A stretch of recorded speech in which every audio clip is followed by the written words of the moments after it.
বাংলাদেশে একটা গুরুত্বপূর্ণ আইন আছে 2012 সালের প্রতিযোগিতা আইন।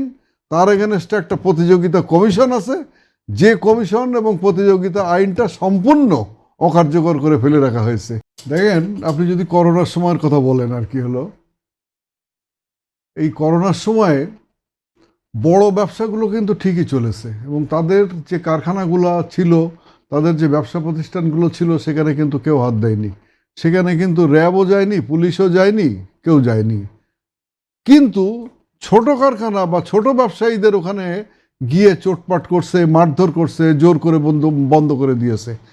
এই যে একটা গ্যাপ পড়ে গেল, এবং ব্যবসার সবথেকে আপনার নেগেটিভ সাইডটা হলো এই যে once you lose your market, it is very much difficult to recover ইট।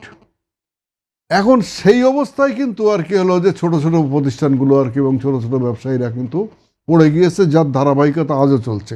ওই জায়গাটা যেটা কাসেম ভাই বলে গেলেন আর কি হলো যে আপনার কর্পোরেট বিজনেসগুলা সেই জায়গাটা দখল করছে।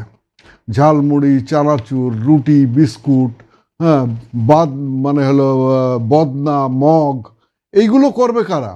এইগুলো করবে স্মল সেক্টরের সর্বোচ্চ আর কি। স্মল সেক্টর কিন্তু এখন 10 কোটি টাকা পর্যন্ত রেঞ্জ। আর আপনার হলো মাইক্রো সেক্টর আর কি, মনে করেন যে আচার তৈরি করে, প্রিকেল তৈরি করে, 50,000 টাকা তাদের আর কি হলো রেঞ্জ। এক্সট্রিম মশার কয়েল প্ল্যান্ট ফাইবার দিয়ে তৈরি, তাই সহজে ভাঙে না, সুগন্ধিযুক্ত ও নিরবিচ্ছিন্নভাবে জ্বলে। ডেঙ্গু, চিকুনগুনিয়া বাহি সহ যে কোনো মশার বিরুদ্ধে দেয় এক্সট্রিম সুরক্ষা। এখন ভারতের যে রেফারেন্সটা কাসেম ভাই দিয়ে গেলেন, সেই রেফারেন্সটা কিন্তু আমার এখানে কিন্তু প্রযোজ্য হতে পারত। ওখানেও কিন্তু একসময় আপনার টাটা আলপিন থেকে এরোপ্লেন তৈরি করতে পারতো, মিষ্টি তৈরি করতো, কিন্তু এখন কিন্তু আর সেটা পারে না। তাদের বলা হয়েছে যে তোমার রেঞ্জ হলো এই লেভেল পর্যন্ত, এর নিচের অংশ করবে হলো মাইক্রো স্মল আপনার সেক্টর, এর ওপরেরগুলো হলো তোমাদের। এখন ভাই বললেন যে আইন নাই, না, আইন আছে। এইটা আপনারা আমি ক্যাটাগরিক্যালি বলছি এবং এইটার উপর আমি এমফাসাইজ দিচ্ছি খুব বেশি পরিমাণে। সেটা হলো যে বাংলাদেশে একটা গুরুত্বপূর্ণ আইন আছে 2012 সালের প্রতিযোগিতা আইন। তার এগেনস্টে একটা প্রতিযোগিতা কমিশন আছে, যে কমিশন এবং প্রতিযোগিতা আইনটা সম্পূর্ণ অকার্যকর করে ফেলে রাখা হয়েছে। কেন, কারা করেছে, তাই কারা?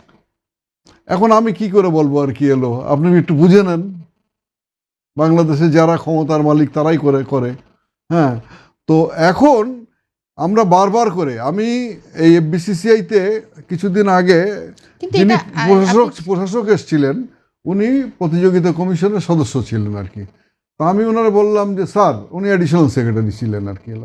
আমি বললাম স্যার, আপনি ঘটনাক্রমে এফবিসিসিআইতে এসছেন এবং আপনি মোটামুটি এসএমই সম্বন্ধে জানেন, এইগুলো বাঁচানোর জন্য আপনি এফবিসিসিআইতে তো বছরখানিক থাকবেন, এই সময়ের মধ্যে আপনি প্রতিযোগিতা কমিশনটা একটু কার্যকর করার ব্যবস্থা করেন আর কি হলো। But he fail to do it আর কি হলো। তো এখন যতটুকু সম্ভব আপনার এর মধ্যে দিয়েই কাজ করতে হবে।